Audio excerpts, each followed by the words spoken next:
Economic Ninja here. Hope you're doing well. Walmart CEO just went out and jumped on the news and gave a pretty serious warning to America. And at a time where a lot of Americans aren't paying attention to what's going on in the economy, these big warnings from CEOs, and a lot of people wouldn't think it's a warning, but it actually is. These warnings are important. What they're talking about is how important it is to keep value for the customer. And this is the narrative he gives, right? This is his quote. We're keeping an eye on value and helping people save money. A lot of people would think, well, that's just an advertising shtick. He's trying to get people to go to stores. And on the surface, that's absolutely true. But here's the problem. People with really good financial IQ, financial intelligence, wealth, and even those that don't have wealth yet, and I have to define wealth. Wealth to me is the measurement of how long you can go without working because you have built up a nest egg. That's the identification of wealth to me, all right? So it doesn't matter what you wear, what you drive, what kind of house you live in. It matters how you want to live your lifestyle and how long that lifestyle can go on without you working at all, okay? So let me define that. So when I talk about financial IQ, I'm talking about somebody that's walking around in normal sneakers. If you saw mine, these bad boys from Big Five. Sorry, I'm getting personal with you, but the truth is, they were 29 bucks. And what I'm saying is that people with good financial IQ can understand and read between the lines that these are warnings. I'm going to explain in a second. Walmart CEO says the retail giant is doing everything it can to keep prices lower. It says the U.S. chief of Walmart vowed to do everything he can to keep prices low as the nation grapples with recent disasters and inflation amid a quickly approaching holiday season. Before the storms hit, now, this is an interesting quote he gives. Before the storms hit, we weren't seeing any real inflation across the business, with probably the exception to the dairy category. So is he saying people that know there's a hurricane coming run out and get vitamin D milk? Right? It's weird, right? Okay. And as you know, these commodity categories, they can move around a bit, but we've been working on a lot of things to keep prices lower and keep prices at the point where they were last year and the year before. Walmart US President and CEO John Furner said on Mornings with Maria on Monday. He said, we're always keeping an eye on value, he continued. The purpose of the company is and has been for years and years to help people save money and live better. And we take that saved money really serious. Now, let me explain something that not a lot of people know about. Well, actually, probably a lot of people know about Walmart. I have a friend that is in the wholesale side, and he says Walmart is the worst company to work with. They bend companies over the barrel when it comes to pressuring them to lower their prices or they're going to be cut off. The factoring side, when they're going to finally get paid, it is horrible. As a matter of fact, if most people knew about factoring, you'd understand. And I put on the thumbnail people striking and protesting because they want higher wages. They don't even know why they need higher wages, because the government and big corporations squeeze every penny out of you when you go and see them at the store. One thing is factoring. The banks don't want to talk about it, but it's how the banks make most of their money. And what it is, imagine a short-term loan for an insane amount of money. As a matter of fact, I got to break away and talk about something I heard yesterday too, so I'm going to get to that in a second. Factoring. You're a company that wants to sell to Walmart, and you have some goods. Let's say you want to sell them $100,000 worth of goods. They say, hey, no problem. We're going to sign a contract with you and we're not going to pay you for 3 months. Now I'm throwing out some numbers. Every company is different. And you're like, but I need that 100 grand. I was going to sell it to you for 100. It cost me, let's say 50 grand to make it. And I took all my 50 grand to make it. I need that money back. And they say, well, sorry, that's how life is. That's how we do business. We're not going to pay you for 90 days, knowing that Walmart's like, we're going to sell this crap before we pay them. But that's how it works. So now you, as the person that sold stuff to Walmart, you're like, crap, what do I do? And the banks go, hey, we'll loan you some money for that 90 days. And they go, okay, how do we do that? And they say, well, show us your invoice. And they send the invoice. They say, Walmart promised to pay us 100 grand, but not for 90 days. They say, no problem. Well, this stuff only costs you about 50 grand to make. So you know what we're going to do? We're going to make you a deal. We're going to go ahead and give you $90,000 right now. You're like, what do you mean now? Like, we'll give it to you right now. And then we'll collect from Walmart, or we'll collect from you when Walmart gives you the money. You're like, you're going to take $10,000? Yeah, that's the price of doing business.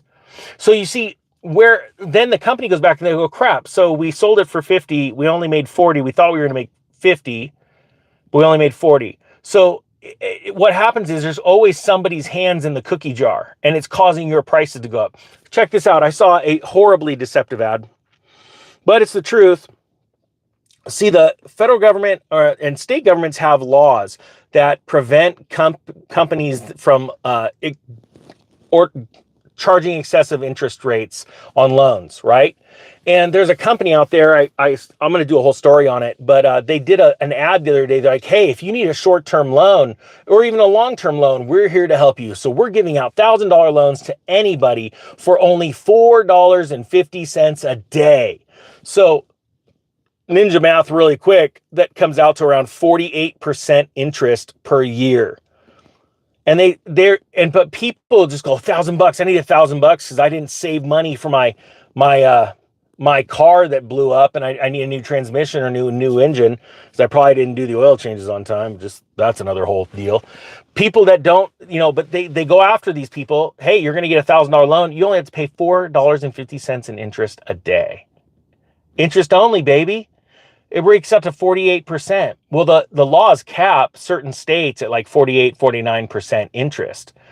But this is scary stuff, and it blows my mind. But these are the type of people that take these loans out that are on the picket lines because their union boss that really only gets money from them. That's how they derive the money, is from taking money in union fees to sit there and go, hey, we're going to go get you more money. Get out on the picket line. These people, they don't know what the hell a 48% loan is for their car repair, let alone why they need more money, because their companies, supposedly the union, saying they're not paying you enough, but they don't have the financial IQ to understand that it's actually the government's fault, it's big banks' fault for going in and grabbing. And so you need to set some time aside in your life to go and save money, to go and invest money, to get out of debt, to get out of that rat race.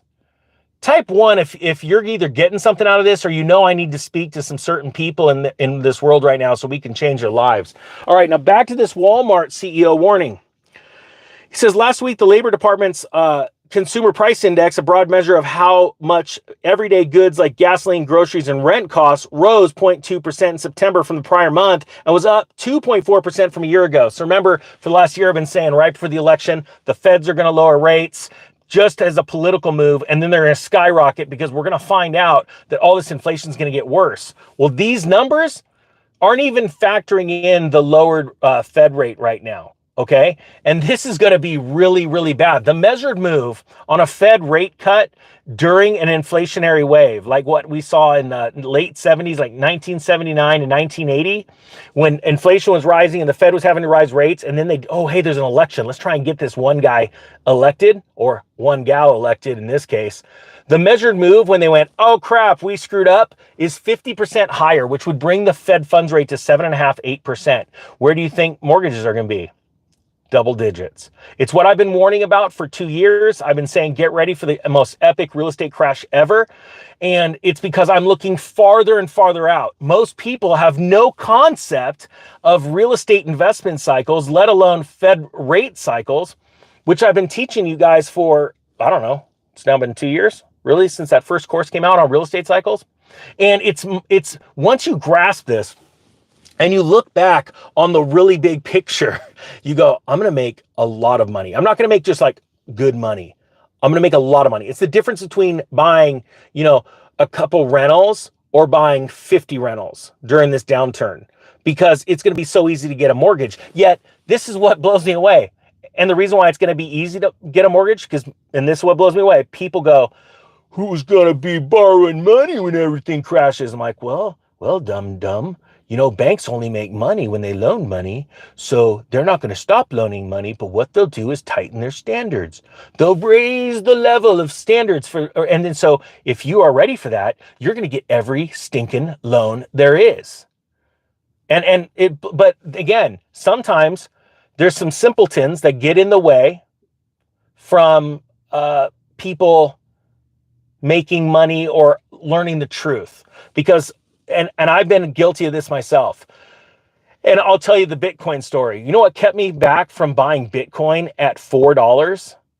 Was the coworkers I worked with at work because those morons spoke out loud like idiots going, yeah, I'd never buy it. It's a Ponzi scheme. And I'm like, oh, I guess I shouldn't buy it. Because I was the idiot that told them, I'm going to go buy some Bitcoin at $4. Let's all go buy some Bitcoin. Let's all throw $100 at it. Who cares? And those dumb, I mean, I'll be really, come on.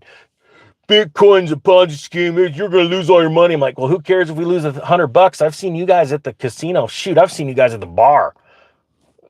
Why don't we just not go drinking beer tonight and just spend that $100 on Bitcoin? And I was the idiot because I listened to a bunch of idiots. I didn't buy my first Bitcoin until it was $500. I had a note to buy Ethereum at $1. Hey, go buy Ethereum at $1. But all the noise around me from people with very low financial IQ were talking around me, and I listened to them like an idiot. Who's the idiot? Me. I'm the idiot. So I had to change my thinking. That's why when I do a story today about Walmart CEO giving a warning, people are like, that's clickbait. No, are you freaking kidding me? He's telling you the nation is grappling with higher prices. He's already told you in other earnings calls that their customer base has changed. They're doing everything they can. People are no longer buying big screen TVs. They're not buying, video games and stuff. Sure, those things are still happening because people got credit cards.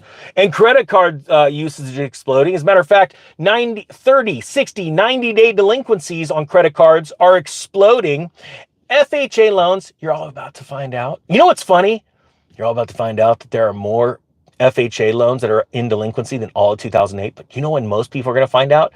Two different ways of people. They're going to find out when they wake up and their 401k just lost a crap ton of value because the market is tanking because the government came out and said, yeah, everything's going to crap in a handbasket. I mean, you got who you voted for, so we're going to pull the plug now. That's really going to happen. Watch that. That's a prediction.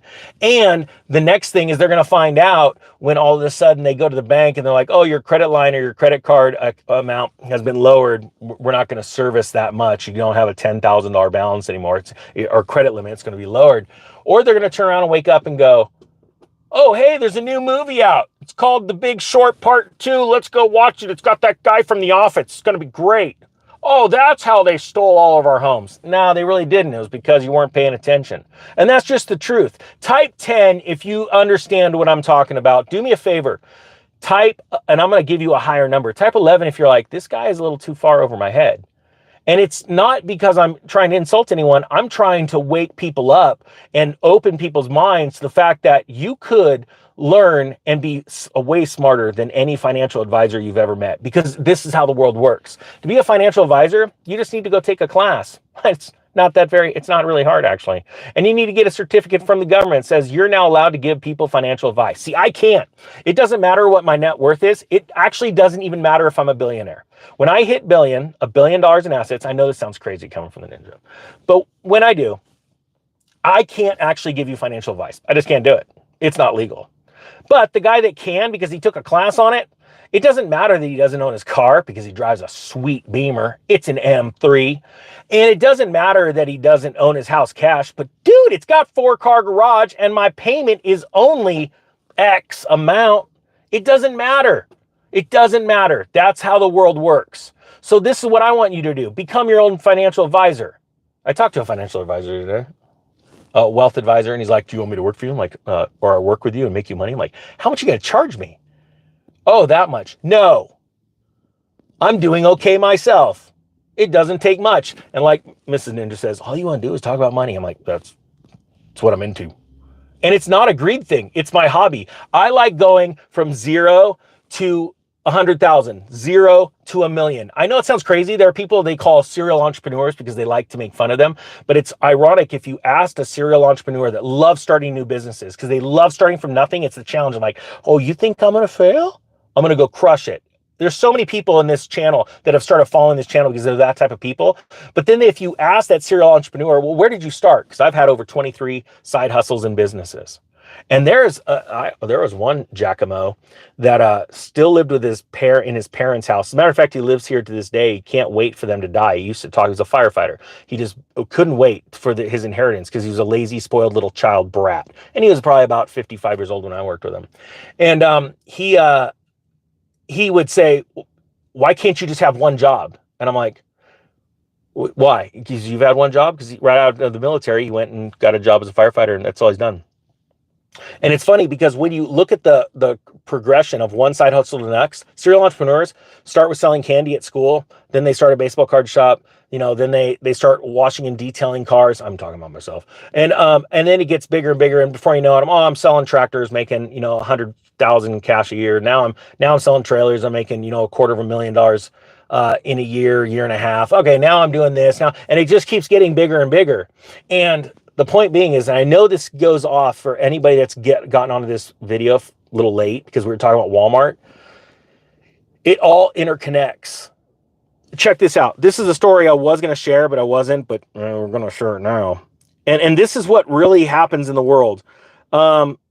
This isn't my wording. This is, here we go. We're effed. This is the actual title of the story out of San Francisco Gate. So you'd figure that news publication would actually talk like that. California's music festival bubble is bursting. It says some stupid band that I can't pronounce performs at the 2023 Sierra Nevada World Music Festival in Boonville, Mendocino County. I'm sure there's a lot of weed being smoked there. The 27th edition of this popular roots reggae music festival was held in 2024. It says, for a moment, it seemed like the Sierra Nevada World Music Festival would weather the storm. But it says, founded in 1994, the festival usually draws a dedicated crowd. Now, this isn't just this story. We're hearing about this about Coachella. We're hearing about it lightning in the bottle. Don't ever go to those things. Oh my gosh, it's demonic. And I've been to one as a firefighter. Bad stuff. Although modest in scope, the festival's tastable bookings, blah, blah, get to the crappy point. It says the festival announced its cancellation just days before the planned start date in lieu of cash refunds. Oh, that's cool. Would-be attendees were told that the festival passes would be honored at a Reggae on the River festival in Humboldt County. So because they're probably totally broke. So the point is that people are broke and they don't got money to go to overpriced concerts like Taylor Swift. Let's talk about more demonic stuff. Point being is this: the economy's crashing. What are you going to do about it? And I'm not joking. I'm fired up. The Ninja hasn't even had coffee yet. I'm actually going to coffee and I might be late. I'm not. No way. I got to leave soon. I'm meeting a subscriber, someone that found my filming location. When you guys do that, I end up going out to coffee with you. But my point being is this: I hope you're ready to prepare for this and go crush it, not sit around on your butt and go watch the next Big Short movie because it's got a really cool Hollywood actor telling the story of your life and how you lost your job, lost your home, lost your family. I knew lots of people that did that. As a matter of fact, I had good friends that were working for me, building homes or refurbishing homes back in 2005, 2006 that never spoke to me again because I was warning about this crash coming called the Great Recession later. They all got divorced and never spoke to me. I run into them from time to time. It's very rare, very awkward. And now I'm running into them on the top of the next cycle. I don't want that for you. I don't want you to dominate it. Everywhere I go in the country, everywhere I go in the world, and do me a favor, type where you're watching this from right now. Just blow up the feed. I want to know where you're watching this from. When I run into you, all I want you to say is, Ninja, you nailed it. I'm crushing it. I got ready. I was prepared. I wasn't scared. And now I'm more successful than I've ever been in my life. My family's happy. My family's taken care of. And now I'm out there helping the world. And I want you guys and gals to go out after this next crash and do exactly what I'm doing right now and go help the world. Go warn them, teach them about economic cycles, teach them everything that their teacher never taught them in school and that their supervisors at work will never teach them, and how the government or TV definitely won't teach them. Hope you have a great day. I'm going to have coffee with one of you guys right now, the Economic Ninja. Oh, hey, real quick, sign up for the newsletter. I forgot because crap's getting weird. That was a bad end. I'm out of here. See you guys.